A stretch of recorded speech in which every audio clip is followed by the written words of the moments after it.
Hebdo africain, notre rendez-vous hebdomadaire en partenariat avec Timbuktu Institute. Chaque mercredi, nous recevons des experts sur les questions stratégiques pour le continent africain. Et aujourd'hui, nous nous intéressons à la réconciliation au Tchad et les attentes d'un dialogue constructif. Pour en parler, nous sommes en direct avec Jocelyn Djeria, chercheur associé au Timbuktu Institute. Bonjour et merci d'être avec nous. Oui, merci à vous. Jocelyn Djeria, vous êtes chercheur associé au Timbuktu Institute et spécialiste des processus de paix en Afrique. On sait qu'actuellement au Tchad, tous les esprits sont vers Doha, la capitale du Qatar, dans le cadre d'un dialogue de tous les espoirs. Mais qu'est-ce qui explique l'inclusion des politico-militaires dans les négociations et ces efforts de paix que votre pays déploie actuellement ? Oui, en fait, l'inclusion des politico-militaires peut paraître aussi paradoxale, mais cette inclusion révèle beaucoup plus la volonté du président, le général Mahamat Idriss Déby Itno, à rassembler les enfants du Tchad autour d'une même table, de parler de réconciliation.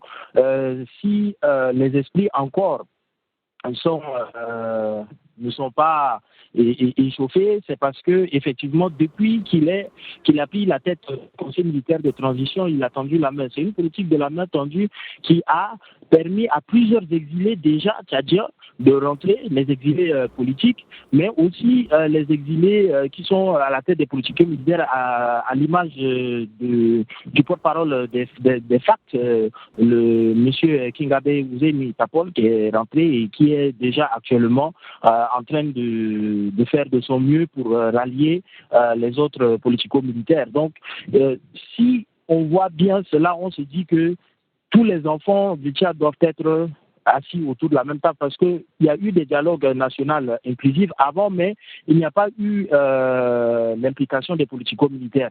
Donc, nous espérons vraiment que les politico-militaires aussi, actuellement, qui sont à Doha, prendront conscience que cette politique de la main tendue n'est pas par faiblesse, mais c'est juste parce qu'on ne doit pas les exclure. Et le président, il a une forte volonté.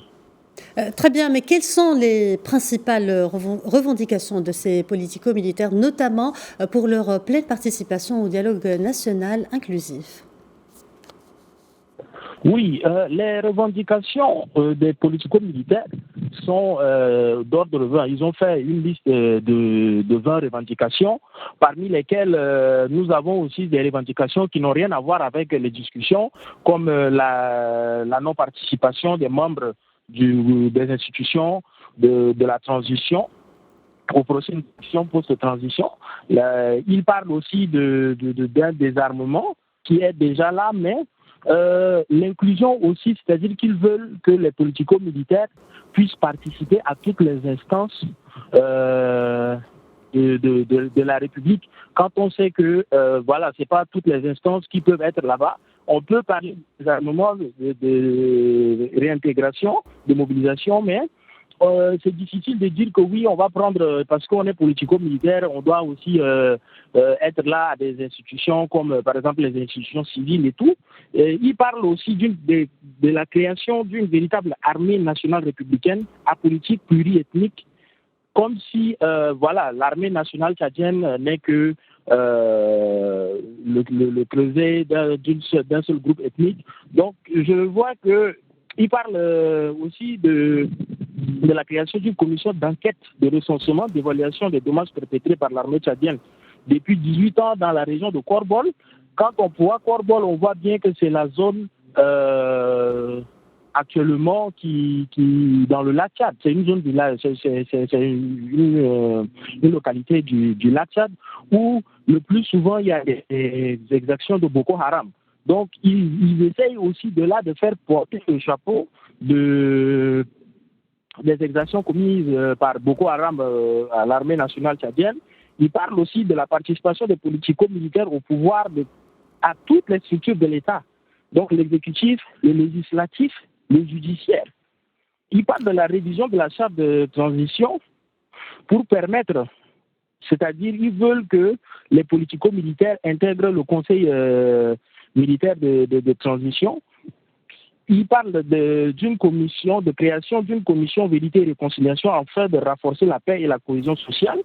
il parle d'instauration d'un cessez-le-feu général, immédiat et concomitant sur l'ensemble du territoire national avant le démarrage du dialogue national inclusif. Et là, on peut sentir que ça c'est un peu une sorte de pièce pour dire que voici, il ne doit pas avoir le rôle de l'armée nationale tchadienne est de protéger le territoire contre toute attaque ou de toute incursion étrangère. Et là, il demande le cessez-le-feu. Donc, c'est-à-dire que si un groupe rebelle entre, qu'on ne tire pas et tout. Donc, les revendications qu'ils ont données, certaines sont raisonnables, d'autres sont déraisonnables.